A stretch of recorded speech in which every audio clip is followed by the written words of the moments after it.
Revista Espírita. Terceiro ano, 1860. Jornal de Estudos Psicológicos. Publicada sob a direção de Allan Kardec. Outubro de 1860. Dissertações Espíritas. Formação dos Espíritos, Georges. Obtidas ou lidas na sociedade por diversos médiuns. Médium, Sra. Costel. Deus criou a semente humana que espalhou pelos mundos como o lavrador lança nos sulcos os grãos que devem germinar e amadurecer. As sementes divinas são as moléculas de fogo que Deus faz jorrar do grande foco, centro da vida, onde irradia em seu poder.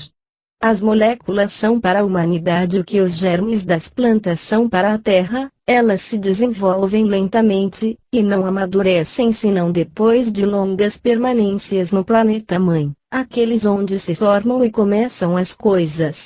Não falo senão do princípio, o ser chega à sua qualidade de homem, se reproduz e a obra de Deus está consumada. Porque o ponto de partida sendo comum, os destinos humanos são tão diversos.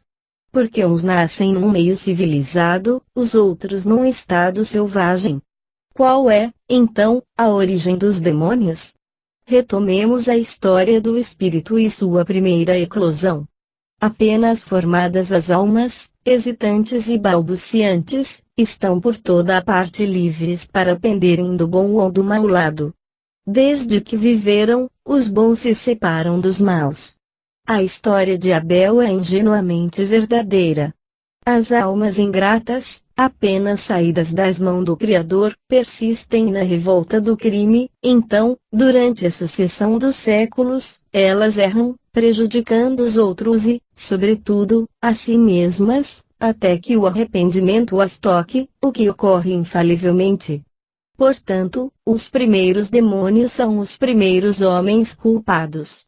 Deus, em sua imensa justiça, não impõe nunca senão os sofrimentos resultantes dos atos maus. A terra deveria ser inteiramente povoada, mas não poderia sê-lo igualmente, e, segundo o grau de adiantamento obtido nas migrações terrestres, uns nascem nos grandes centros de civilização, os outros espíritos incertos, que têm, ainda, necessidade de iniciação, nascem nas florestas afastadas, o estado selvagem é preparatório. Tudo é harmonioso, e a alma culpada e cega de um demônio da terra não pode reviver num centro esclarecido. Entretanto, algumas se arriscam nesse meio que não é o seu, se aí não podem caminhar em uníssono, dão o espetáculo da barbárie em meio da civilização, são os seres desterrados. O estado embrionário é o de um ser que não sofreu ainda migração, pode-se estudá-lo à parte, uma vez que é a origem do homem. Georges. Dissertações Espíritas. Os Espíritos Errantes, Georges. Médium, Sra. Costel.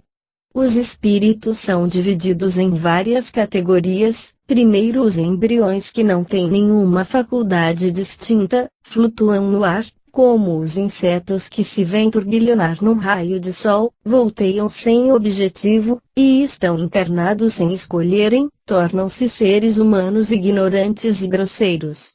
Acima deles estão os espíritos levianos, cujos instintos não são maus, mas somente malignos, brincam com os homens e lhes causam penas frívolas, são crianças, temos caprichos e a pueril maldade. Os espíritos maus não são todos no mesmo grau, há os que não fazem outro mal senão as levianas mentiras, que não se agarram a um ser, e se limitam a fazer cometer faltas pouco graves. Os espíritos malfazejos impelem ao mal e se alegram com ele, mas têm ainda algum clarão de piedade. Os espíritos perversos não o têm, todas as suas faculdades tendem para o mal, fazem-no com cálculo, consequência, alegram-se com as torturas morais que causam, correspondem, no mundo dos espíritos, aos criminosos no vosso. Chegam a essa perversidade à força de desconhecerem as leis de Deus, em suas vidas carnais, caem de queda em queda e os séculos passam antes que lhes venha um pensamento de renovação. O mal é o seu elemento, nele mergulham com delícias, mas, obrigados a se reencarnarem, sofrem tais sofrimentos, e esse sofrimento aumenta de tal modo em suas vidas espíritas, que o amor do mal se perde neles, acabam por compreender que devem ceder à voz de Deus, que não cessa de chamá-los. Viram-se espíritos mais rebeldes pedirem, com ardor, as expiações mais terríveis e sofrê-las com a alegria de um mártir. É uma imensa alegria, para os puros espíritos, esses retornos ao bem. A palavra do Cristo, para as ovelhas desgarradas, é brilhante de verdade. Os espíritos errantes da segunda ordem são os intermediários entre os espíritos superiores e os mortais, porque é raro que os espíritos superiores se comuniquem diretamente, é necessário, para isso, que sejam impelidos por uma solicitação particular. Estes intermediários são os espíritos dos mortais que não têm nenhum mal grave a censurar, e cujas intenções não foram más. Eles recebem missões, e, quando as cumprem com zelo e amor, são recompensados com um adiantamento mais rápido. Têm menos migrações a sofrer, também os espíritos desejam ardentemente essas missões, que não são concedidas senão como recompensa, quando são julgados capazes de cumpri-las. São os espíritos superiores que os dirigem e que escolhem as suas funções.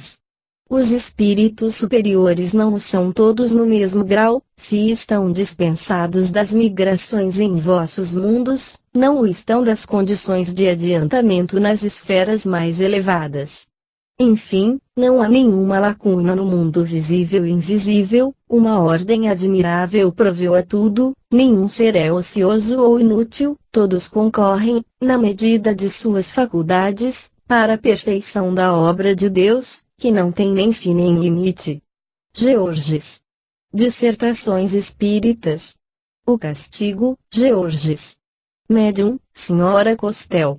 Os espíritos maus, egoístas e duros, são, logo depois da morte, entregues a uma dúvida cruel sobre o seu destino presente e futuro, olham ao redor deles, e não veem primeiro nenhum sujeito sobre o qual possam exercer a sua maldosa personalidade, e o desespero se apodera deles, porque o isolamento e a inação são intoleráveis aos maus espíritos, eles não erguem seus olhares para os lugares habitados pelos espíritos puros. Eles consideram o que os cerca, e logo, impressionados pelo abatimento dos espíritos fracos e punidos, se agarram a eles como a uma presa, armando-se da lembrança de suas faltas passadas, que colocam, sem cessar, em ação pelos seus gestos irrisórios. Não lhes bastando essa zombaria, mergulham sobre a terra como abutres esfomeados, procuram, entre os homens, a alma que abrirá um mais fácil acesso às suas tentações, se apoderam dela, exaltam a sua cobiça, tratam de extinguir a sua fé em Deus, e quando, enfim, senhores de uma consciência, veem a sua presa assegurada, estendem sobre tudo o que aproxima a sua vítima, o fatal contágio. O mau espírito, que exerce a sua raiva, é quase sempre feliz, não sofre senão nos momentos em que não hede e naqueles também em que o bem triunfa do mal. Entretanto, os séculos se escoam, o mau espírito sente, de repente, as trevas invadi-lo, o seu círculo de ação se aperta, sua consciência, até então muda, fala sentir as pontas agudas do arrependimento. Inativo, levado pelo turbilhão, ele erra, sentindo, como dizem as Escrituras, o pelo de sua carne se endireitar de pavor, logo um grande vazio se faz nele, ao redor dele, o momento é chegado, ele deve espiar, a reencarnação ali está, ameaçadora, vê, como numa miragem, as provas terríveis que o esperam, gostaria de recuar, avança e se precipita no abismo escancarado da vida, e rola espantado até que o véu da ignorância caia de seus olhos. Ele vive, hede, e é ainda culpado, sente em si não sei qual lembrança inquieta, quais pressentimentos que o fazem tremer, mas não o fazem recuar no caminho do mal. Ao cabo de forças e de crimes, vai morrer. Estendido sobre o seu catre, ou sobre o seu leito, que importa, o homem culpado sente, sob a sua aparente imobilidade, se movimentar e viver um mundo de sensações esquecidas. Sob as suas pálpebras fechadas vê apontar um clarão, ouve sons estranhos, sua alma, que vai deixar o seu corpo, se agita impaciente, ao passo que as suas mãos crispadas tentam se agarrar aos lençóis. Gostaria de falar, gostaria de gritar àqueles que o cercam, detende-me, vejo castigo.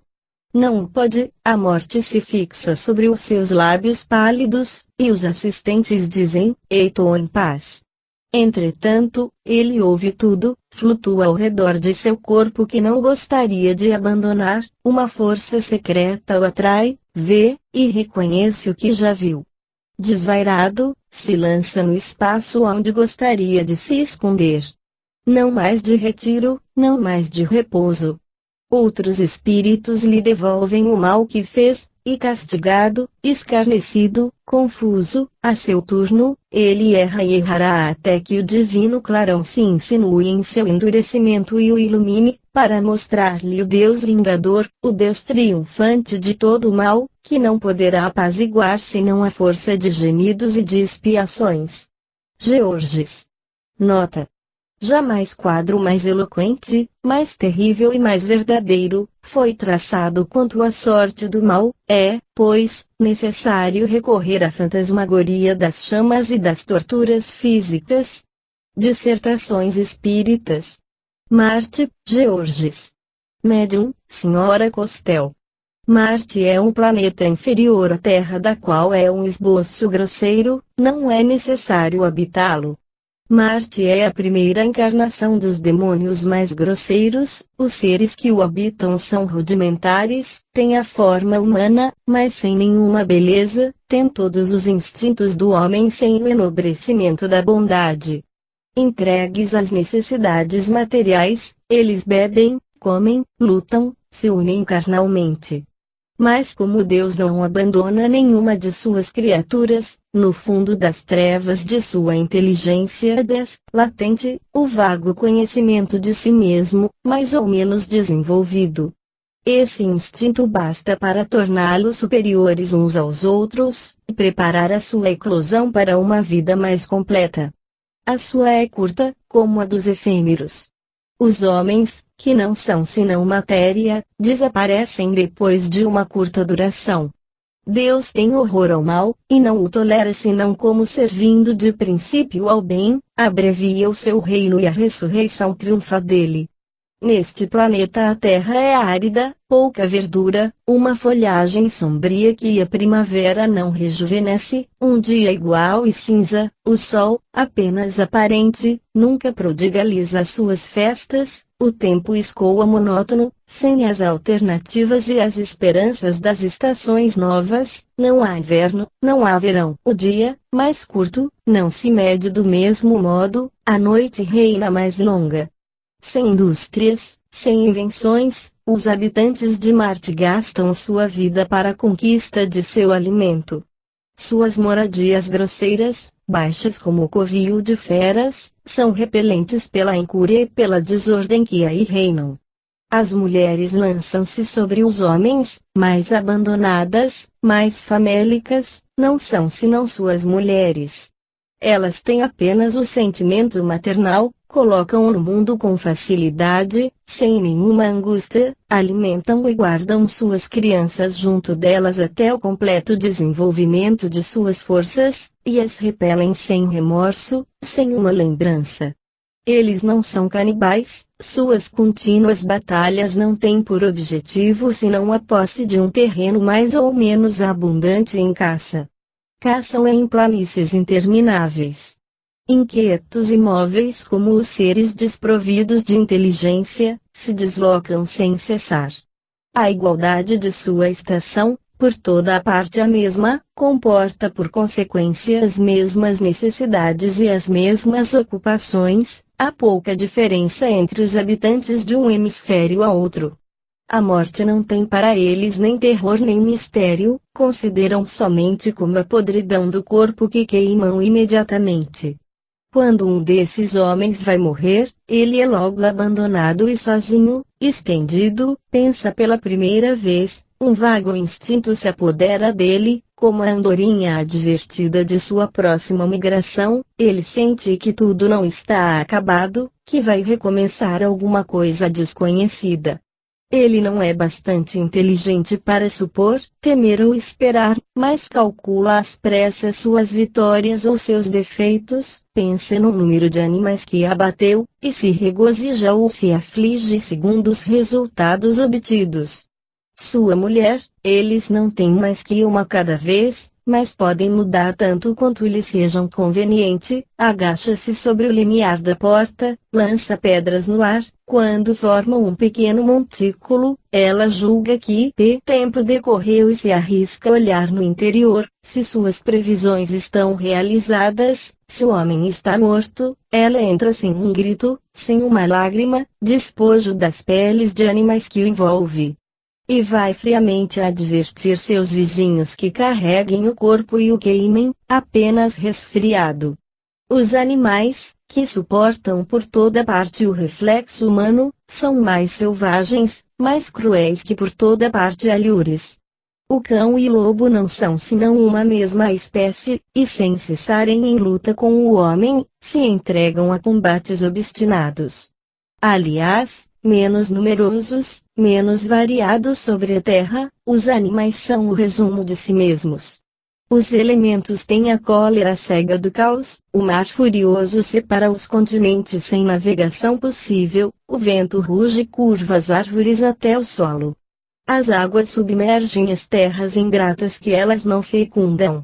O terreno não oferece as mesmas condições geológicas da Terra, o fogo não esquenta, os vulcões são ali desconhecidos, as montanhas, apenas elevadas, não oferecem nenhuma beleza, elas cansam o olhar e desencorajam a exploração, por toda a parte, enfim, monotonia e violência, por toda a parte, a flor sem a cor e o perfume, por toda a parte homem sem previdência, matando para viver. Georges. Nota. Por servir de transição entre o quadro de Marte e de Júpiter, seria necessário de um mundo intermediário, da Terra, por exemplo, mas que conhecemos suficientemente. Em observando-a, é fácil reconhecer que mais se aproxima de Marte do que de Júpiter, pois que no seio mesmo da civilização se encontram ainda seres tão abjetos e tão desprovidos de sentimentos de humanidade, que vivem no mais absoluto embrutecimento, não pensam senão nas necessidades materiais, sem nunca terem voltado seus olhos para o céu, e que parecem virem de Marte em linha direta. Dissertações Espíritas. Júpiter, Georges. Médium, Sra. Costel. O planeta Júpiter, infinitamente maior do que a Terra, não apresenta o mesmo aspecto. Ele está inundado de uma luz pura e brilhante, que ilumina sem ofuscar. As árvores, as flores, os insetos, os animais dos quais os vossos são o ponto de partida, ali são enobrecidos e aperfeiçoados, ali a natureza é mais grandiosa e mais variada, a temperatura é igual e deliciosa, a harmonia das esferas encanta os olhos e os ouvidos. A forma dos seres que o habitam a mesma que a vossa, mais embelezada, aperfeiçoada, e sobretudo purificada. Não estamos submetidos às condições materiais de vossa natureza, não temos nem as necessidades, nem as enfermidades que lhes são as consequências. Somos almas revestidas de um envoltório diáfano que conserva as marcas das nossas migrações passadas, aparecemos aos nossos amigos tais como nos conheceram, mas iluminados por uma luz divina, transfigurados pelas nossas impressões interiores que sempre são elevadas. Júpiter é dividido, como a Terra, em um grande número de regiões variadas de aspecto, mas não de clima. As diferenças de condições ali são estabelecidas unicamente pela superioridade moral inteligente, não há nem senhores nem escravos, os graus mais elevados não são marcados senão pelas comunicações mais diretas e mais frequentes com os espíritos puros, e pelas funções mais importantes que nos são confiadas. Vossas habitações não podem vos dar nenhuma ideia das nossas, uma vez que não temos as mesmas necessidades. Cultivamos artes chegadas a um grau de perfeição desconhecido entre vós. Gozamos de espetáculos sublimes, entre os quais o que admiramos mais à medida que o compreendemos melhor, é a inesgotável variedade de criações, variedades harmoniosas que têm seu ponto de partida e se aperfeiçoam no mesmo sentido. Todos os sentimentos ternos e elevados da natureza humana, nós os encontramos aumentados e purificados. O desejo incessante que temos de chegar à classe dos puros espíritos não é um tormento, mas uma nobre ambição que nos impele a nos aperfeiçoarmos. Estudamos incessantemente com amor para sermos elevados até eles, o que fazem também os seres inferiores para chegarem a nos igualar. Os vossos pequenos ódios, os vossos mesquinhos ciúmes nos são desconhecidos, um laço de amor e fraternidade nos une, os mais fortes ajudam os mais fracos. No vosso mundo tendes necessidade da sombra do mal para sentir o bem, da noite para admirar a luz, da enfermidade para apreciar a saúde. Aqui, esses contrastes não são necessários, a eterna luz, a eterna bondade, a eterna calma da alma nos enche de uma eterna alegria. Eis o que o espírito humano tem mais dificuldade de compreender. Foi engenhoso para pintar os tormentos do inferno, mas nunca pôde representar as alegrias do céu, e por que isto? Porque sendo inferior, não suportou senão penas e misérias, e não entreviu as celestes daridades, não pode vos falar daquilo que não conhece, como o viajante descreve os países que percorreu, mas, à medida que se eleva e se depura, o horizonte se ilumina e ele confunde o bem que tem diante de si, como compreendeu o mal que ficou atrás dele. Outros espíritos já procuraram vos fazer compreender, tanto quanto a vossa natureza o permite, o estado de mundos felizes, a fim de vos excitar a seguir o único caminho que pode a eles conduzir, mas há entre vós os que são de tal modo agarrados à matéria que preferem ainda as alegrias materiais da terra, as alegrias puras que esperam o homem que sabe delas desligar-se. Que aí gozem, pois, enquanto aí estão. Porque um triste retorno os espera, talvez mesmo desde esta vida. Aqueles que escolhemos por nossos intérpretes são os primeiros a receber a luz, infelizes deles, sobretudo, se não aproveitam o favor que Deus lhes concede, porque a sua justiça pesará sobre eles. Georges. Dissertações Espíritas. Os puros espíritos, Georges. Médium, Sra. Costel. Os puros espíritos são aqueles que, chegados ao mais alto grau de perfeição, são julgados dignos de serem admitidos aos pés de Deus. O esplendor infinito que os rodeia, não os dispensa de sua parte de utilidade nas obras de criação, as funções que eles têm a cumprir correspondem à extensão de suas faculdades. Estes espíritos são os ministros de Deus, eles regem, sob suas ordens, os mundos inumeráveis, dirigem do alto os espíritos e os humanos, estão ligados entre eles, por um amor sem limites, este ardor se estende sobre todos os seres que procuram chamar e tornar dignos da suprema felicidade.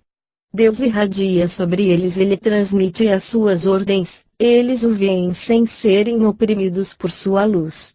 Sua forma é etérea, não tem mais nada de palpável, eles falam aos espíritos superiores, eles comunicam a sua ciência, tornaram-se infalíveis e nas suas fileiras que são escolhidos os anjos guardiães que descem com bondade seus olhares sobre os mortais, e os recomendam aos espíritos superiores que os amaram. Estes escolhemos agentes de sua direção nos espíritos da segunda ordem. Os puros espíritos são iguais, e não poderia ser de outro modo, uma vez que não são chamados a essa classe senão depois de atingirem o mais alto grau de perfeição. Há igualdade, mas não uniformidade, porque Deus não quis que nenhuma de suas obras fossem idênticas. Os espíritos puros conservam a sua personalidade, que somente adquiriram a perfeição mais completa, no sentido do seu ponto de partida. Não é permitido dar maiores detalhes sobre esse mundo supremo. Georges. Dissertações Espíritas. Morada dos Bem-aventurados, Georges. Médium, Sra. Costel. Falemos das últimas espirais de glória habitadas pelos puros espíritos. Ninguém as alcança antes de ter atravessado os círculos dos espíritos errantes. Júpiter é o mais alto grau da escala, quando um espírito, por longo tempo purificado pela sua permanência nesse planeta, é julgado digno da suprema felicidade, é advertido por um redobramento da energia, um fogo sutil anima todas as partes delicadas de sua inteligência que parece irradiar e se tornar visível, ofuscante, transfigurado, ele ilumina o dia que parece tão radioso aos olhos dos habitantes de Júpiter. Seus irmãos reconhecem o eleito do Senhor e, trêmulos, se ajoelham diante de sua vontade. Entretanto, o espírito escolhido se eleva, e os céus, em sua suprema harmonia, lhe revelam belezas indescritíveis. À medida que ele sobe, compreende, não mais como na erraticidade, não mais vendo o conjunto das coisas criadas, como em Júpiter, mas abarcando o infinito. Sua inteligência transfigurada se lança como uma flecha para Deus, sem estremecimento e sem terror, como num foco imenso alimentado por milhares de objetos diversos. O amor, nesses diversos espíritos, reveste a cor de sua personalidade experimentada, eles se reconhecem, se regozijam uns pelos outros. Suas virtudes, refletidas, repercutem, por assim dizer, as delícias da visão de Deus e aumentam incessantemente a felicidade de cada eleito. Mar de amor que cada afluente engrossa, essas forças puras não permanecem mais inativas do que as forças de outras esferas. Investidos logo do dom da ubiquidade, eles abraçam, ao mesmo tempo, os detalhes infinitos da vida humana desde a sua eclosão até as suas derradeiras etapas. Irresistível como o dia, sua visão penetra por toda a parte ao mesmo tempo, e, ativos como a força que os move, eles espargem as vontades do Senhor. Como de uma urna cheia se escapa a vaga benfazeja, sua bondade universal aquece os mundos e confunde o mal. Estes diversos intérpretes têm por ministros do seu poder os espíritos já depurados. Assim, tudo se eleva, tudo se aperfeiçoa, e a caridade irradia sobre os mundos que ela alimenta como seu poderoso seio. Os puros espíritos têm, por atribuição, a posse de tudo, que é bem e verdade, porque possuem Deus, o próprio princípio. O pobre pensamento humano limita a tudo o que ele compreende, não admite o infinito que a felicidade não limita. Depois de Deus, que pode aí haver?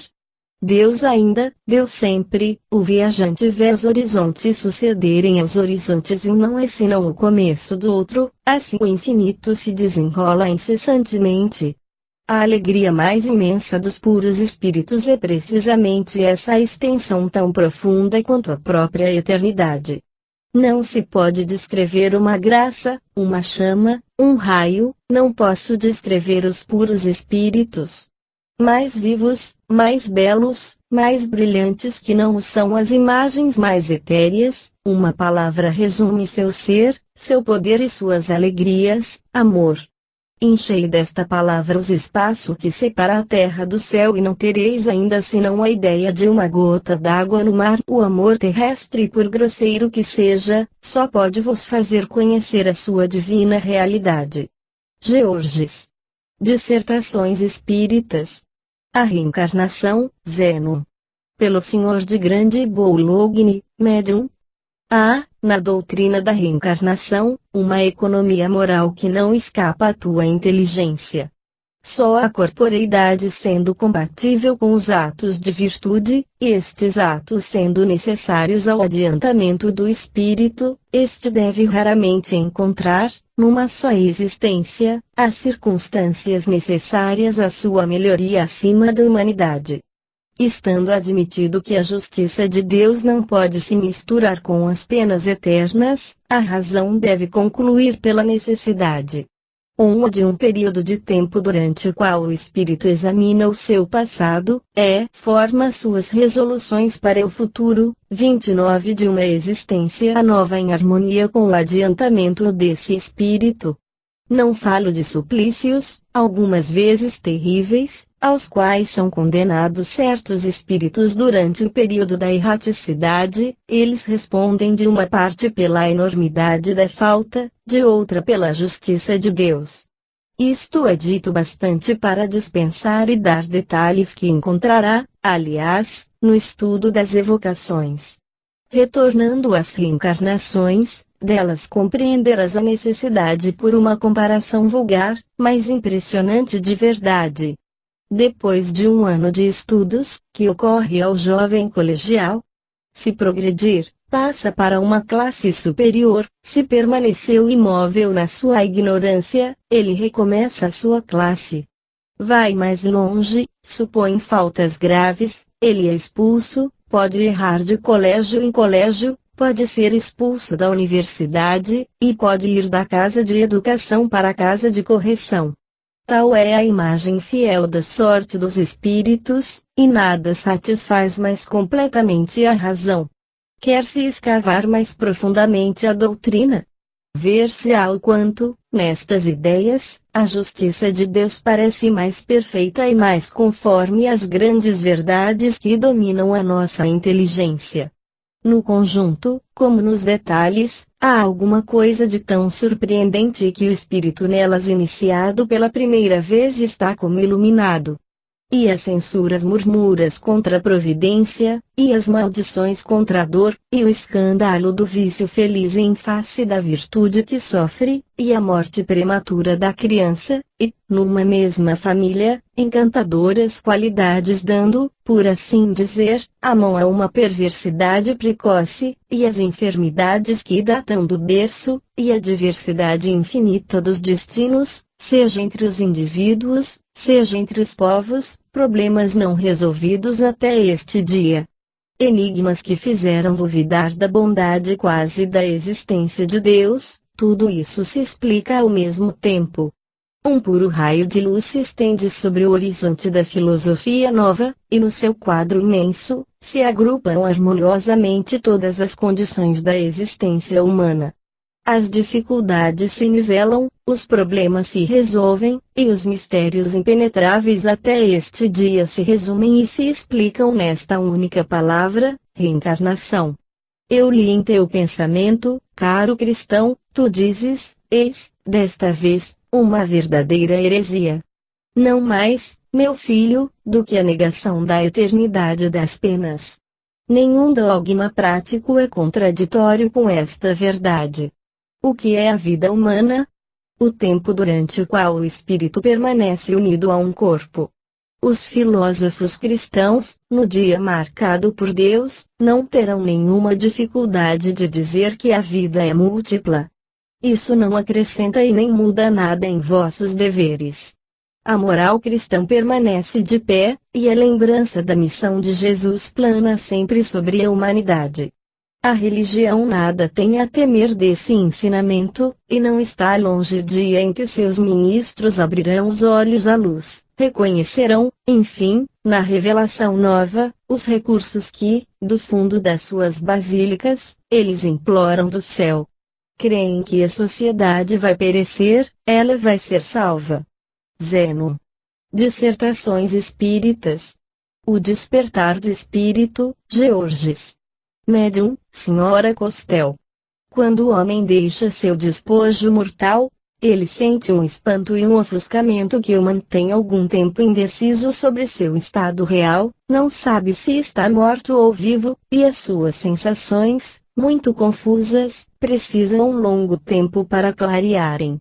Pouco a pouco, os olhos de seu espírito são ofuscados pelas diversas claridades que o cercam, segue toda uma ordem de coisas, grandes e desconhecidas, que primeiro tem dificuldade em compreender, mas logo reconhece que não é mais do que um ser impalpável e material, procura seu despojo e se espanta de não mais encontrá-lo, é algum tempo antes de que lhe retorne a memória do passado, e o convença de sua identidade. Olhando a terra que vem de deixar, vê os seus parentes e os seus amigos que o choram, e o seu corpo inerte. Enfim, seus olhos se desligam da terra e se elevam para o céu. Se a vontade de Deus não o retém no solo, ele se eleva lentamente e sente-se flutuar no espaço, o que é uma sensação deliciosa. Então a lembrança da vida que deixa lhe aparece com uma clareza desoladora mais frequentemente, mas consoladora algumas vezes. Eu te falo aqui do que senti, eu não sou um mau espírito, mas não tenho a felicidade de ocupar uma classe elevada. A gente se despoja de todos os preconceitos terrestres, a verdade aparece em toda a sua luz, nada dissimula as faltas, nada esconde as virtudes, vê a sua alma tão claramente como num espelho, procura-se, entre os espíritos, aqueles a quem se conheceu, porque o espírito se assusta com o seu isolamento, mas eles passam sem se deterem, não há comunicações amigáveis entre os espíritos errantes, mesmo aqueles que se amaram não trocam sinais de reconhecimento, essas formas diáfanas deslizam e não se ficham, as comunicações afetivas estão reservadas aos espíritos superiores que permutam os seus pensamentos. Quanto a nós, nosso estado transitório não serve senão ao nosso adiantamento do qual nada pode nos distrair, as únicas comunicações que nos são permitidas são com os humanos, porque elas têm um objetivo de utilidade mútua que Deus prescreveu. Os maus espíritos contribuem também para o adiantamento humano, servem para as provas, se lhe resistem, adquirem-se méritos. Os espíritos que dirigem os homens são recompensados por um grande abrandamento de suas penas. Os espíritos errantes não sofrem da ausência de comunicações entre eles, porque sabem que se reencontrarão, eles não têm senão mais ardor para chegar no momento em que as provas cumpridas se lhes tornem os objetos de sua afeição, que não pode se exprimir, mas que desce latente neles. Nenhum dos laços que contraímos sobre a terra é quebrado, as nossas simpatias se restabelecerão na ordem em que elas existiram, mais ou menos viva segundo o grau de calor ou de intimidade que elas tiveram. Georges. Dissertações Espíritas. Progresso dos Espíritos, Georges. Médium, Sra. Costel. Os espíritos podem avançar intelectualmente, se o querem sinceramente com firmeza, eles têm, como os homens, seu livre-arbítrio, e o seu estado errante não impede o exercício de suas faculdades, ajuda-os mesmos dando-lhes os meios de observação que podem aproveitar.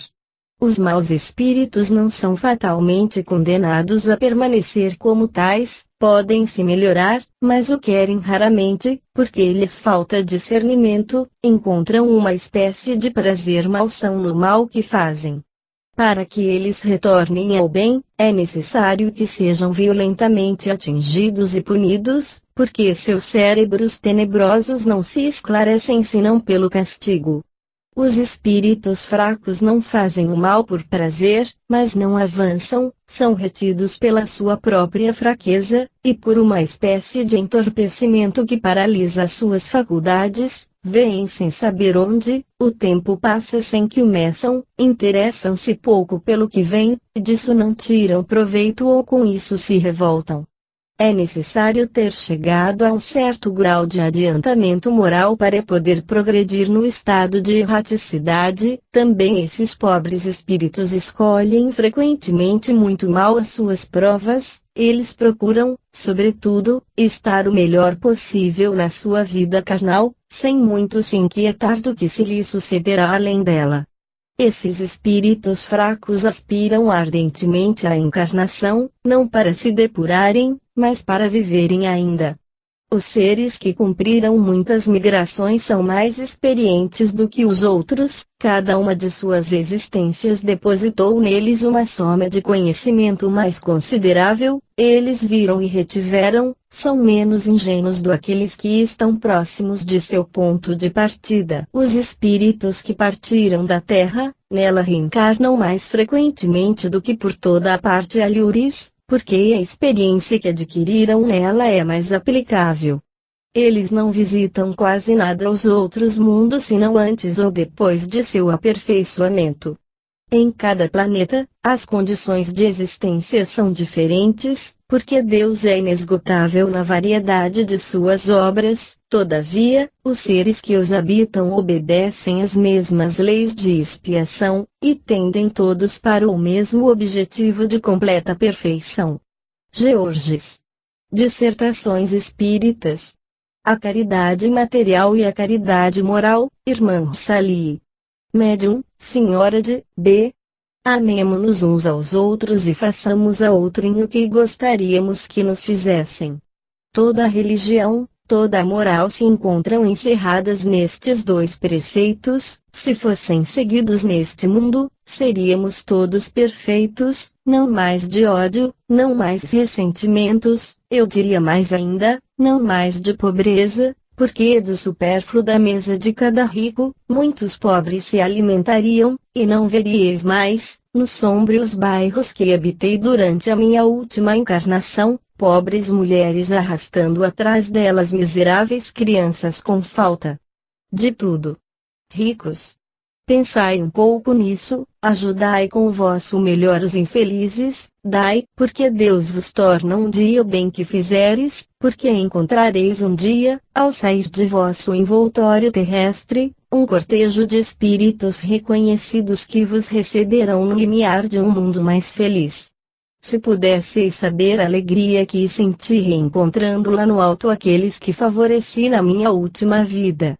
Dai, e amai o vosso próximo, amai como a vós mesmos, porque o sabeis, também vós, agora que Deus permitiu que comeceis a se instruir na ciência espírita, esse infeliz que repelis é talvez um irmão, um pai, um filho, um amigo que lançai longe de vós, e então qual será o vosso desespero, um dia, reconhecendo neste mundo espírita?